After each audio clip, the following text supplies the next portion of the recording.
Assalamualaikum warahmatullahi wabarakatuh. Perkenalkan, nama saya Nova Fia Fitriyanti, NIM 23042319. Saya akan membahas materi pertemuan ke-10, mata kuliah pengantar ilmu pemerintahan. Materi pembahasan yaitu 1. Konsep birokrasi dan birokrasi di Indonesia. Konsep birokrasi.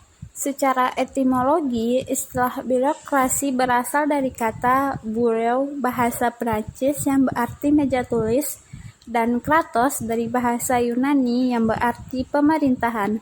Dalam konteks politik, birokrasi diartikan sebagai wujud dari aparat pemerintahan negara dalam melaksanakan kebijakan tersebut melalui serangkaian tahapan atau biro-biro yang masing-masing diberi mandat atau dalam menentukan suatu tahap kebijakan yang disesuaikan dengan kondisi dan situasi tentang kasus yang dihadapi.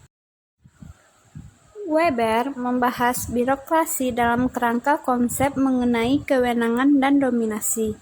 Konsep ini melihat hubungan kekuasaan yang menyangkut kemampuan orang yang berkuasa untuk memaksakan kehendaknya kepada orang yang dikuasai.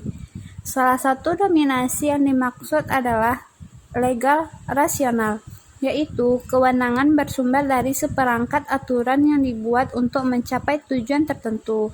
Konsep birokrasi inilah yang menjadi unsur penting bagi perkembangan organisasi. Bentham memperlihatkan 3 elemen pokok dalam konsep birokrasinya. Ketiga elemen itu antara lain: 1. Birokrasi dipandang sebagai instrumen teknis. 2. Birokrasi dipandang sebagai kekuatan yang independen dalam masyarakat. Sepanjang birokrasi mempunyai kecenderungan yang melekat pada penerapan fungsi sebagai instrumen teknis tersebut. Dan 3. Pengembangan dari sikap ini karena para birokrat tidak mampu memisahkan perilaku mereka dari kepentingannya sebagai suatu kelompok masyarakat yang partikular. Birokrasi lahir sebagai refleksi bagi banyaknya ragam kebutuhan yang harus dipenuhi sehingga diperlukan suatu sistem administrasi dan pengaturan yang sistematis dan terorganisir dengan baik. Albrook menawarkan 7 konsep birokrasi yang meliputi: 1. Birokrasi sebagai organisasi sosial. 2. Birokrasi sebagai inefisiensi organisasi. 3. Birokrasi sebagai administrasi negara. 4. Birokrasi sebagai kekuasaan yang dijalankan oleh pejabat. 5. Birokrasi sebagai administrasi yang dijalankan oleh pejabat. 6. Birokrasi sebagai sebuah organisasi. Dan 7. Birokrasi sebagai masyarakat modern. Birokrasi di Indonesia. Birokrasi di Indonesia dalam praktiknya cenderung tidak netral. Birokrasi selalu berpihak pada penguasa atau partai yang memenangi pemilu yang berkuasa beserta kelompoknya. Birokrasi pemerintah belum ditempatkan pada posisi, fungsi dan peranannya sebagai sebuah organisasi atau institusi yang netral yang mengurusi negara secara profesional dan tidak diskriminatif secara politis atau apolitis.